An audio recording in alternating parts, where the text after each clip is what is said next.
All right, let's start down here.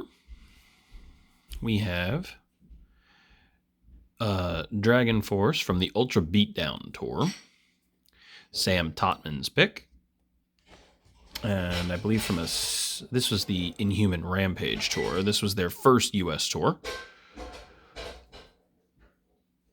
And that's a Sam Totman as well. His signature has the upside-down crosses back from his demoniac days. So those are fun. These are the Herman Lees. I believe I got both of these at the Chance in Poughkeepsie. Ultra Beatdown and Inhuman Rampage, so I got both their picks from both that tour. I tended to be up in the front at the Chance, so that's fun. This, of course, is one of my favorites. This is Silenoz's pick from dimmu. I would have preferred to catch a Galder if I could have, but I will definitely take Silenoz. He is the creative force in dimmu after all. This one, it's kind of a thick one. It's a glow-in-the-dark one as well. As you can see, it's very thick. This is Thomas Youngblood's from Camelot. This was also obtained at the Chance Theater in Poughkeepsie, and I believe this was on the support tour for the Black Halo. This was just prior to Ghost Opera coming out. So that was, I think, the last tour they did that. Trivium. Matt Hafey uses very little Dunlops. I actually have a regular, normal little Dunlop here. This was actually Mark Jansen's from Epica. He gave me that one after the show.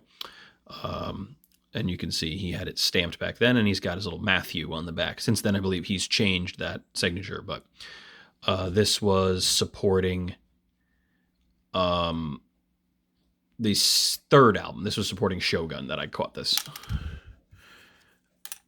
What else do we have here? These are fun. I believe these are also Trivium picks, now that I think about it. Yeah, so they switched, Matthew switched picks. This was the Shogun tour. The previous pick was supporting Crusade. So Matt has his initials on it, and Cory had his initials on his. I got two of Cory's because I believe I got them at two different shows on the same tour. The difference was these were actually, now that I think about it, I should say, yeah, this was the In Waves tour. This was the last time I saw them. They had switched to the bigger pick. So that was Shogun and In Waves, not the second tour. This is just a fun one that the guys wore.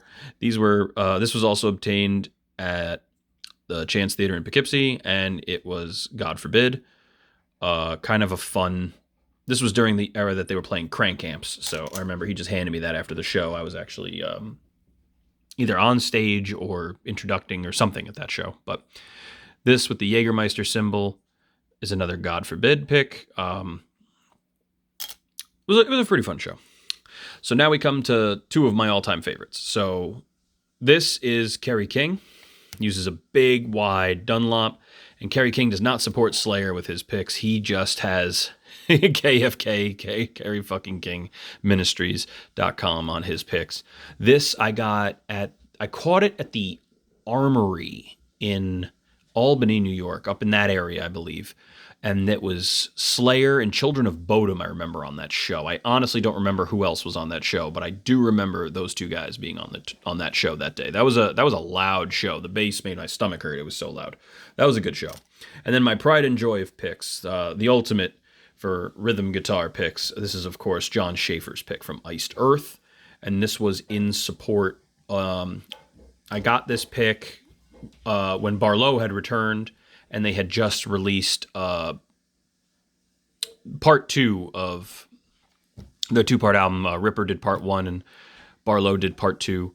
And it was really kind of cool to see Barlow come back.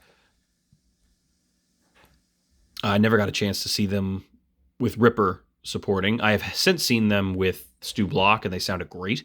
But it was very, very cool. It was also very cool because Dracula re-entered the set, which it was not on the set when, when Ripper was on the set. So very, very cool. Seti Abomine on the back. Another thing is it's a very thick pick, and I like the super wide ones. I think it's kind of interesting that both him and Kerry use these super wide ones. I have a couple other ones that I caught from random people at shows, but they didn't stamp them, so I don't actually remember whose they were. So I caught a Clayton USA 0.8 millimeter pick at a show, and I forget, it escapes me who this was. And then I just have a standard yellow Dunlop that I got, and I'm pretty sure this was also in Poughkeepsie that I caught this. I don't remember whose it was, but I kept it anyway. But yeah, the Dragonforce picks are always fun. I was very big into them when ZP Theart was a member of the band, and I haven't seen them since he left, and I don't plan to. But the Iced Earth pick is my absolute favorite. So that's just my little collection of show picks that I get. The advantages of being 6'2" is you can catch picks when they throw them. So, and I just recently unpacked these, so I just thought I'd share.